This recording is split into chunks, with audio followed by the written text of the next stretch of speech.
ಗುಡಿಬಂಡೆ ತಾಲೂಕು ತಿಲಕುಂಟಹಳ್ಳಿ ಕೆರೆಯಲ್ಲಿ ಬಿದ್ದು ಯುವಕ ಸಾವು.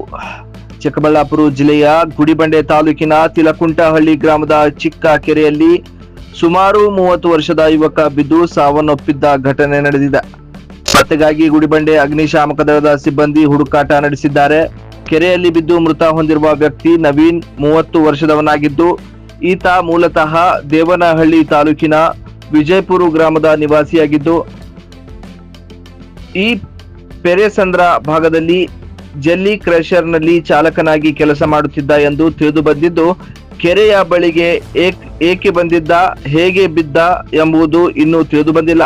ಸ್ಥಳಕ್ಕೆ ಪೆರೇಸಂದ್ರ ಪೊಲೀಸ್ ಠಾಣೆಯ ಸಿಬ್ಬಂದಿ ಭೇಟಿ ನೀಡಿದ್ದು, ಗುಡಿಬಂಡೆ ಅಗ್ನಿಶಾಮಕ ದಳದ ಸಿಬ್ಬಂದಿ ಕೆರೆಯಲ್ಲಿ ಹುಡುಕಾಟ ನಡೆಸಿದ್ದು, ಸತತ ಹುಡುಕಾಟದ ನಂತರ ಮಧ್ಯಾಹ್ನ ಸುಮಾರು 2 ಗಂಟೆ ಸಮಯದಲ್ಲಿ ಯುವಕನ ಶವ ಪತ್ತೆಯಾಗಿದೆ. ಶವ ಪರೀಕ್ಷೆಗಾಗಿ ಕಾಯಲಾಗುತ್ತಿದೆ. JN Krishnareddy, JK news Kannada, Chikkaballapur. ಇದು ಕಾರ್ಯಾಚರಣೆ ನಾವು ನಿನ್ನೆ ಸಾಯಂಕಾಲ 6 ಗಂಟೆ 15 ನಿಮಿಷಕ್ಕೆ ಬಂದಿತ್ತು, ಕಾಲ್ ಬಂದಿತ್ತು. ಬಂದು ಸಾಯಂಕಾಲ ನಾವು 7 ತನಕ ಕಾರ್ಯಾಚರಣೆ ಮಾಡೋದು ನಿನ್ನೆ ದಿವಸ. ಅದು ನಮಗೆ ಇಲ್ಲೆಲ್ಲ ಲೈಟಿನ ವ್ಯವಸ್ಥೆ ಇಲ್ಲದ ಸಂಬಂಧ ನಾವು ಕಾರ್ಯಾಚರಣೆ ಸ್ಥಗಿತಗೊಳಿಸಿ ಹೋಗಿದ್ದೆವು. ಆಮೇಲೆ ಬೆಳಗ್ಗೆ ಮತ್ತು ನಾವು ಪೆರೇಸಂದ್ರ PSI ಸರ್ ನಾವು ಎಲ್ಲರೂ ಕೂಡಿ ಕಾರ್ಯಾಚರಣೆ ಮಾಡಿದ್ದೇವೆ ರೀ. ಬೆಳಗ್ಗೆ ಮತ್ತೆ ಇಲ್ಲಿ 6-6:15 ಕಾರ್ಯಾಚರಣೆ ಸ್ಟಾರ್ಟ್ ಮಾಡಿ 2:50ಕ್ಕೆ ಇಲ್ಲಿ ಕೆರೆಯಲ್ಲಿ ಬಾಡಿ ಸಿಕ್ಕಿದೆ. ಬಾಡಿ ಹ್ಯಾಂಡ್ ಓವರ್ ಮಾಡಿ ನಾವು ಕೊಟ್ಟಿದ್ದೇವೆ ಸರ್.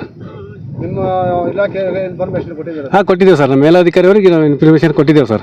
ನೀವು ಇನ್ನೂ ಜವಾಬ್ದಾರಿಯಲ್ಲಿ ಇದೆಯಾ? ನಿಮ್ಗೆ ಜವಾಬ್ದಾರಿ ಮುಗೀತಾ? ಆಯ್ತು ಸರ್, ಇವಾಗ ನಾವು ಹ್ಯಾಂಡ್ ಓವರ್ ಮಾಡಿದ್ದೇವಲ್ಲ ಸರ್. ಆಯ್ತು ಸರ್, ಇವಾಗ ನಾವು ನಮ್ಮ ಸ್ಟೇಷನ್ಗೆ ತೆರಳಿದ್ದೇವೆ ಸರ್. ನಮ್ಮ ಹೆಸರು ಸರ್? ಲಕ್ಷ್ಮಣ್ ತಳವಾರ್ ಅಂತ ಸರ್, ಗುಡಿಬಂಡೆ ಪೇಟೆ. ಗಿರಮಲ್ಲಪ್ಪ ರಳಗುಂಡಿಗೆ ಅಂತ ನನ್ನ ಹೆಸರು. ಎಲ್ ಹರೀಶ್ ಕುಮಾರ್ ಅಂತ. Raghavendra R sir. Deepak Kumar G. Basavaraj. ನನ್ನ ಹೆಸರು ನವೀನ್ ಅಂತ. ನಮ್ಮದು ಸಾಮ್ಸನಲ್ಲಿ. ನಾವು ಸಾಗರ್ ಕ್ರಷರಾಗ ಕೆಲಸ ಮಾಡ್ತಾ ಇದ್ದಿದ್ದು. ಆತನು ಬಂದು ಟಾರ್ಬಲ್ ಎಲ್ಲ ಹಾಕಿ ಲೋಡ್ ಮಾಡಿ ಕ್ರಷರಾಗಿ ನಿಲ್ಸಿದ್ನು. ನಾವು ಬಂದು ಏಮೆಂಟ್ ಹಾಕಿ ಸೈಡ್ಗೆ ಹಾಕೋವಾಗ ಊಟ ಮಾಡ್ಕೊಂಡು ಬರೋಣ ಬಾ ಅಂತ ಕರೆದ್ನು. ಹ್ಞೂ ಸರಿ ಆಯ್ತು ನಡಿ, ನಾವು ಊಟ ಮಾಡಿಲ್ಲ ಅಂತ ಹೇಳ್ಬಿಟ್ಟು ಅಲ್ಲೇ ಗಾಡಿ ಬಿಟ್ಟು ಆತನ ಗಾಡಿದಾಗೆ ಬಂದಿದ್ದು. ಪೆರೇಸಂದ್ರಾಗ ಹೋದ್ವಿ. ಪೆರೇಸಂದ್ರದಾಗ ನಾನು ನಮ್ಮ ಡ್ರೈವರ್ ಇನ್ನೊಬ್ಬ ಊಟ ಮಾಡಿದ್ವಿ. ಆತನ ಊಟ ಮಾಡಿ ಬಾರಯ್ಯ ಅಂದ್ರೆ ನಮ್ಗೆ ಬೇಡ, ನೀವೇ ತಿನ್ನಿರಿ ಅಂದು. ಆಚೆನೇ ನಿಂತ್ಕೊಂಡಿದ್ನು. ನಾವು ಹೋಗಿ ಊಟ ಮಾಡ್ಕೊಂಡು ಬಂದ್ವಿ. ಬಂದು ಸರಿ ಆಯ್ತು ಅಂತ ಹೇಳ್ಬಿಟ್ಟು ಅಲ್ಲಿಂದ ವಾಪಸ್ ಬರ್ತಾಯಿದ್ವಿ ಕ್ರಷರ್ಕಂತ. ಇಲ್ಲಿ ಬಂದರೆ ದಾರಿದಾಗ ಆತನ ಗಾಡಿದಾಗ ಪೆಟ್ರೋಲ್ ಆಗೋಯ್ತು. ಪೆಟ್ರೋಲ್ ಆಗೋಗಿ ಅಲ್ಲಿಂದ ಸರಿ ಆಯ್ತು ಅಂತ ಹೇಳ್ಬಿಟ್ಟು ನಾವು ಅದನ್ನು ತಳ್ಕೊಂಡು ಹೋಗೋಣ ಬಾರಯ್ಯ ಅಂದರೆ ಆತನ ಬರಲಿಲ್ಲ. ಸರಿ ಆಯ್ತು, ಇಲ್ಲಿ ನಿಲ್ಸ್ಕೊಂಡು ಪೆಟ್ರೋಲ್ ಇದು ಬಗ್ಸ್ತಾ ಇದ್ವಿ. ಗಾಡಿ ಬಗ್ಸ್ತಾ ಇದ್ರೆ ಸರಿ ಆಯಿತು, ನಾನು ಬಾತ್ರೂಮ್ಗೆ ಹೋಗಿ ಬರ್ತೀನಿ ಇರಾಯ ಅಂದು. ನಮ್ಮ ಡ್ರೈವರ್ಗೆ ಇನ್ನೊಬ್ಬನಿಗೆ ಪೆಟ್ರೋಲ್ ತಗೊಂಬ ಅಂತ ಹೇಳಿದ್ನು.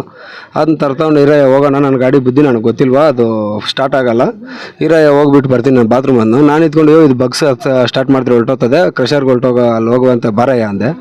ಇಲ್ಲ ಇರಾಯ, ನಾನು ಅರ್ಜೆಂಟು ಹೋಗಿ ಬರ್ತೀನಿ ಅಂತ ಹೇಳ್ಬಿಟ್ಟು ಬಂದು.